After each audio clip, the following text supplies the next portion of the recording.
Well, hello neighbors. Welcome to my kitchen table. I'm John, your whiskey neighbor. And today, day after Thanksgiving in the US, I thought I would review a great wild bird, the wild turkey rare breed. It's my thoughts.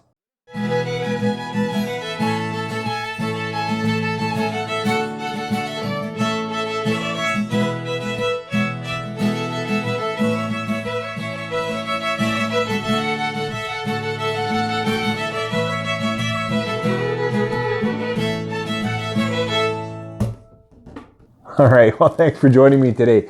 I actually did think, I should have got this out for Thursday for yesterday, and I apologize I didn't. But I'm wishing all of my American friends just a fantastic Thanksgiving weekend. I hope you're with family and friends, and if work has pulled you away, I hope you can at least have this kind of turkey dinner. So my thoughts on wild turkey rare breed. I think the last wild turkey product I reviewed was back in May. I looked at the Russell Reserve 10-year-old, and there I shared what I have to share now, which is, I don't know enough about the history. I know about Jimmy Russell. I think, was he the master distiller for like 60 years or something? And Eddie Russell, now his son. I know a little bit about that kind of history. I know it's in Kentucky. I just need to know more. What they put on their bottles is great information, right? Like, for example, here we are looking at rare breed. So rare breed, I should say, is a barrel proof bourbon. And so it does change. This one is the 116.8 barrel proof. So it could come out a little lower, could come out a little higher, because this is, no water added. They choose some barrels that they think, hey, this is some good stuff, and then they release it at how it comes out. So this one is 116.8. And I believe all of the wild turkey products, and someone could correct me if I'm wrong, are put together from the same mash bill, right? So it's a little bit higher rye. It's somewhere in the 70s. I'm going to say 75% corn. And then let's say 12% rye, 13% barley. It's got to be close to that. And then, that's how they go into their mash. And then they distill that out and they age it in barrels with a higher char. It says right on here, that's why I was saying, like on the label where it says 116, it also says, number 4 char. And that's a very deep or high char level when you take your new American oak and you really fire it up. But I believe they use that same mash bill and that same char level really for all their products. Well, not all their products, I'm sure. But for the products that I'm used to, right? Like the 81, 101, the Russell Reserve 10, and the rare breed. I believe that's all the same.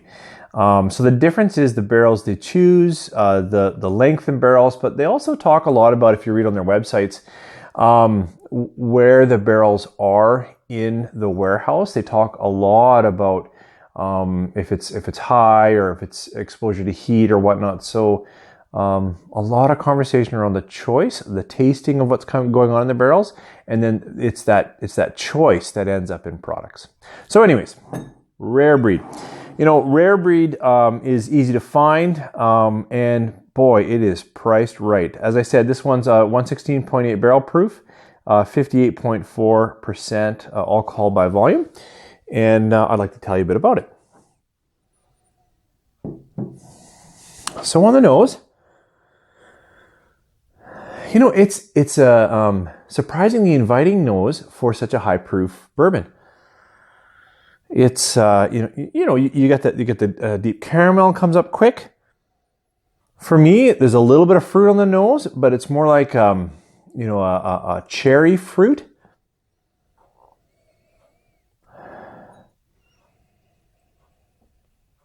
If you spend a bit more time with it, you'll get a little singed because it's a fair amount of alcohol in there. But I even feel like I can get a little bit of that oak spice, but not too much. I won't say it's a complicated nose, but for 56%, well, it's a pretty good nose. Let's give it a taste.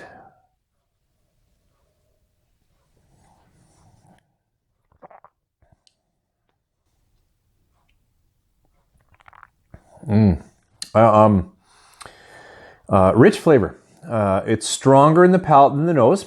Definitely the alcohol makes itself known. So you're like, okay, this is a stronger bourbon. But the fruit that I get on the front is actually fairly present in the palate too.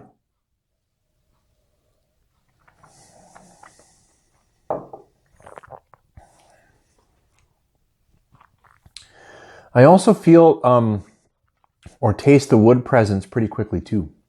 In fact, the palate for me isn't terribly layered or terribly complex. It's kind of caramel. For me, I'm getting that fruit. Could maybe be moving toward orange a little bit. But the oak grabs me quite quickly. Actually, the wood, strong wood. And not, a little bit of spice, but not spicy, peppery, but just that woody, maybe a little bit leathery, grabs me very quickly. I would say, thankfully, it's got a fairly nice mouthfeel, so it's fairly coating, and I think that really helps with the higher proof.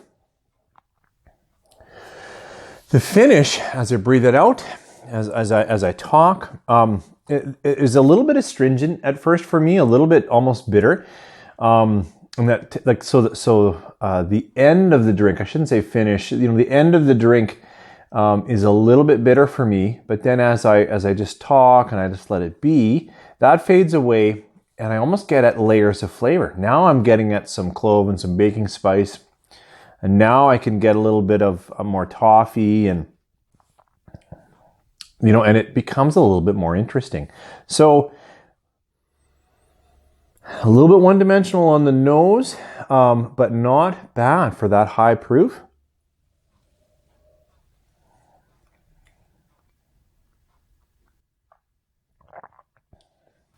Good mouthfeel, strong caramel, and some fruit. Quickly comes on with wood, leather, oak, and then as it finishes, I actually like the finish of this quite a bit. Again, not at first. At first, it's a little astringent. At 56%, it doesn't hurt to add a little bit of water to see if just bringing that proof down is going to put it in a happier place for you. Oh, a little more sweetness on the nose. A little more, sweetness. So what would I describe that as? Like maybe honey? Yeah, definitely the water opened up the nose a bit for me. I should definitely give it more time to marry in there.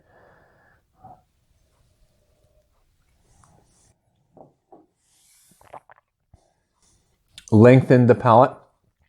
Absolutely. Oh yeah. A lot more flavor in there.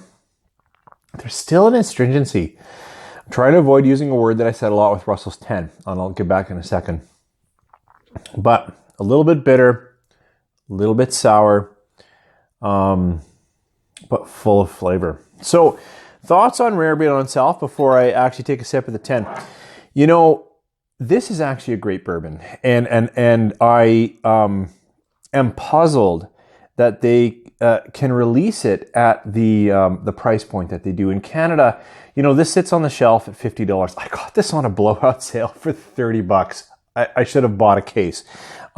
Because it's bold, it does have flavor, it's not terribly complex, but it's good.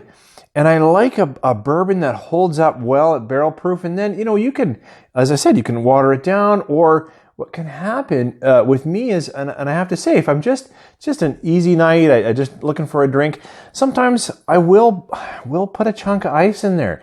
And I know people are like, what?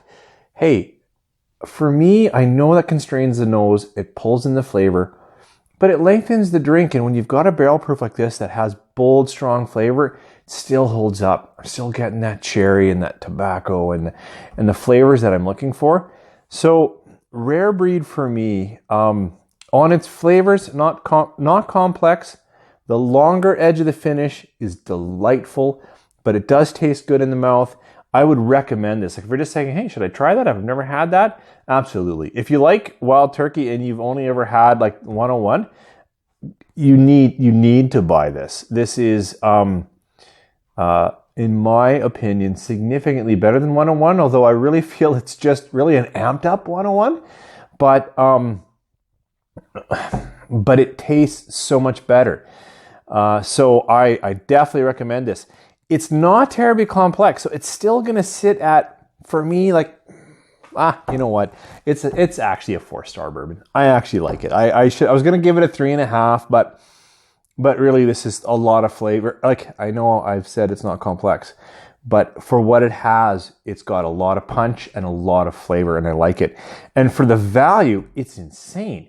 Like, this is a wonderful bourbon, and I definitely recommend it. Even in Canada, as it sits at that, $45 to $50 range, I would buy it. Anyways, thanks. That's my thoughts on wild turkey. But I wanted to think, not wild turkey, rare breed. I wanted to think or come back to the Russell Reserve 10. If you go back and look at my review, I was kind of hard on it. And I want to say the Russell Reserve 10, there is more spicy, cakey. There's more notes in the nose. The fruit, it's similar. I would say it's related. But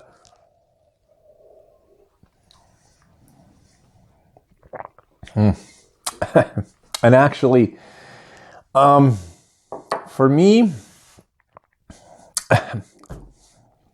more cinnamon, absolutely. And a few other things, but definitely more cinnamon in this one. So it's hard to say. I would, in this moment, in this tasting, I actually prefer rare breed. It is not as layered or complex as the 10-year-old, but the lighter spirit, full cinnamon, definitely spicier nature of, like, I normally love spice, but there's something in the edge of both of these, and you've heard me talk about wild turkey before, and I know so many of you out there, because you've commented, don't taste this. But I catch a sour note to every wild turkey product I've had, and I haven't had that many. 81, 101, 10, this one. Have I had Forgiven? A taste of it, not a bottle. Anyways, there's a sour note to me on the edge in the nose that does fade. This bottle has been open now for 6-7 months, somewhere in there, and it definitely has melded, or that edge of that sour note is gone. So that's nice. Oh, and I will say, spicy. It's funny how this one is definitely spicier, and I love spice. So you'd think I'd love this one more. And as we sit here and talk, I'm going to end up liking it more. But yeah, just a little more, cherry caramel.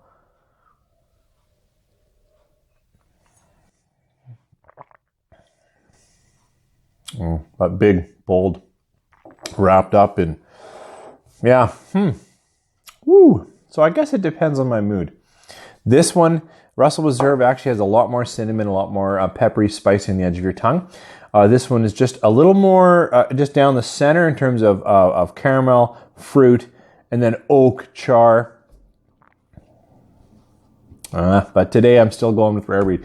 So thanks for staying with me. I know I kind of rambled back and forth. If you saw, I am talking about rare breed wild turkey. I think it's fantastic. Value for while you can get it. I think if you like wild turkey at all and you haven't had it, you need to get rare breed. If you're a bourbon fan in general, you should always get a barrel proof. You get to play with it with water or over ice or whatnot, and I think it holds up a lot in its flavor. For me, I actually prefer rare breed to Russell Reserve, but with time, I've actually appreciated both of them in the last few months. So thanks for tuning in. John, your whiskey neighbor. Happy Thanksgiving weekend to all my American friends. Hope you're really having a great time. And if you can't get a turkey dinner, you should at least get a turkey drink. I don't know if that made any sense. You guys take care.